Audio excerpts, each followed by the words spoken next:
Every morning you press reset button on your psyche, and there's nothing which will actually rub you off that peace of mind. Today I will be talking with David, an entrepreneur and founder of a nature tech startup in Uppsala, Sweden. We'll be discussing the benefits of cold exposure, the concept of forest bathing, and how these practices can reduce stress and increase your dopamine baseline so you can achieve more.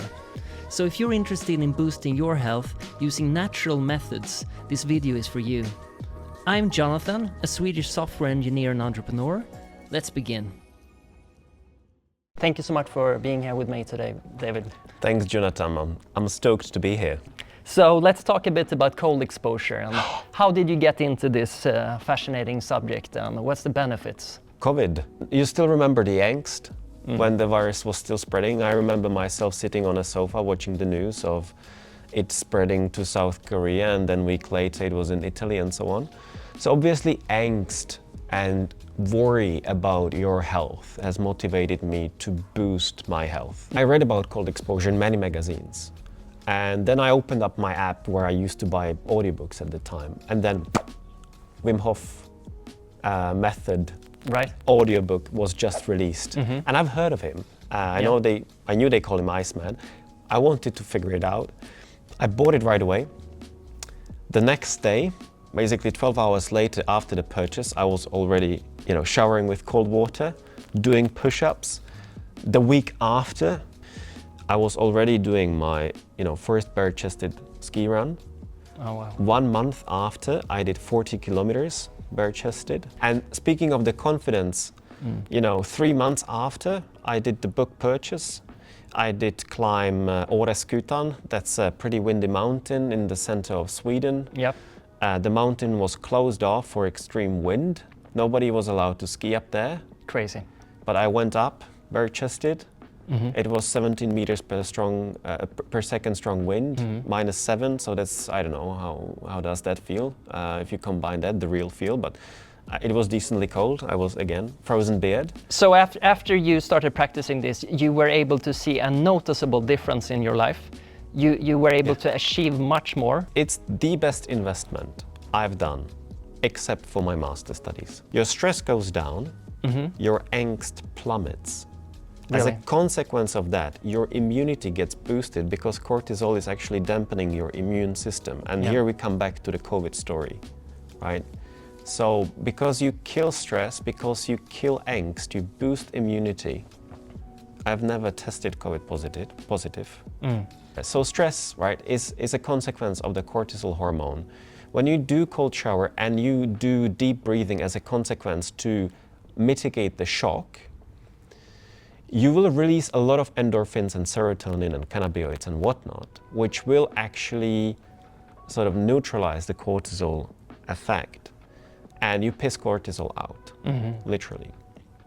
And this is why you feel so good. You said it yourself when you did the cold exposure.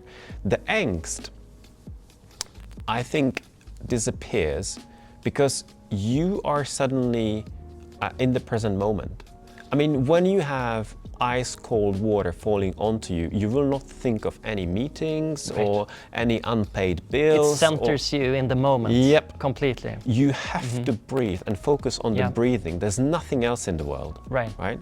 And so we feel regret about the decisions of the past, and we feel angst about the decisions of the future. So the cold actually centers you into the present moment, like nothing else. Right? Yeah. So suddenly you don't have the angst, and no matter what happens during your workday, no matter whoever pisses you off or whatever bug you discover that sets your work 3 months back, you will have built the psychological resilience through the cold showers. So every morning you press reset button on your psyche. Right. And there's nothing which will actually rub you off that peace of mind. And it also makes the body produce all these endorphins and stuff, these happy hormones. Absolutely. And you also increase your base dopamine level. So like if you take a Snickers or if you open up Facebook or if you open up YouTube, you have this dopamine spike, right? Yeah. The trouble with the spike is that your base will go lower than it was before you did that.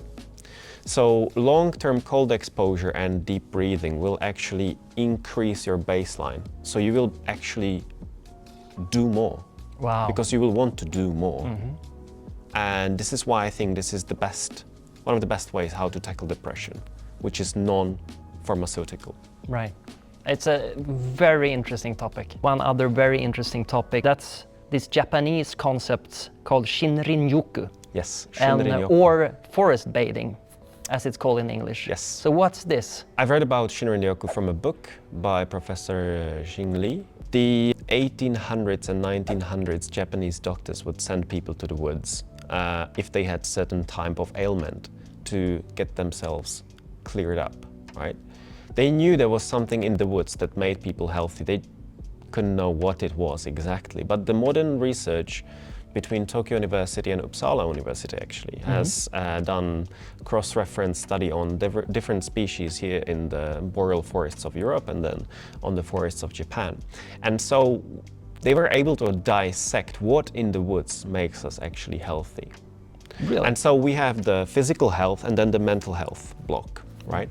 So, for example, phytoncides, according to the book, are molecules which coniferous trees have developed to shy away insects so that the insects would not, nail into the trees and dig for tree sap and so on.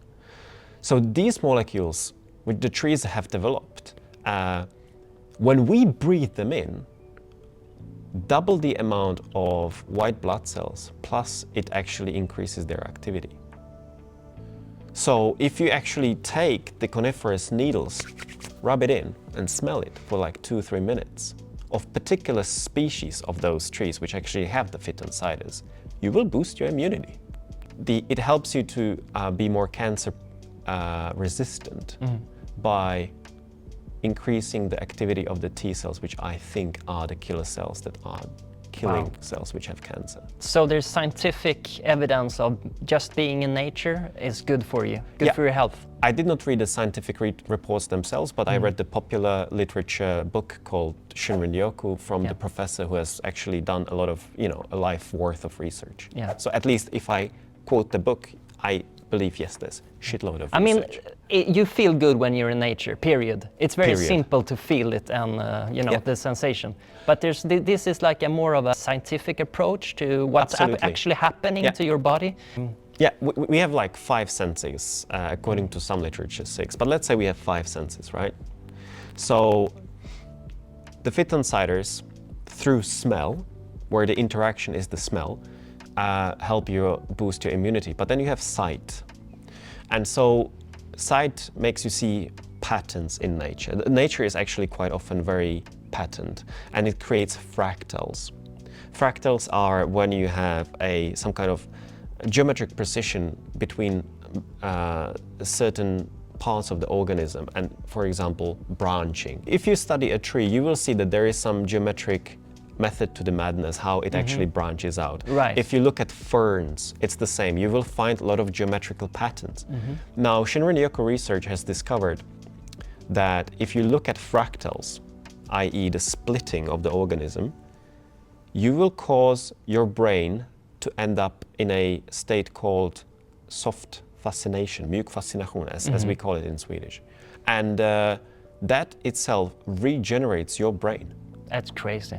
So like if you're burned out, right? If you just can't work anymore, if you spend 2 hours studying fractals, smelling and touching the nature, also tasting it, we have 5 senses. So Shinrin-Yoku is about how each of those 5 senses makes us healthier, either physically or mentally.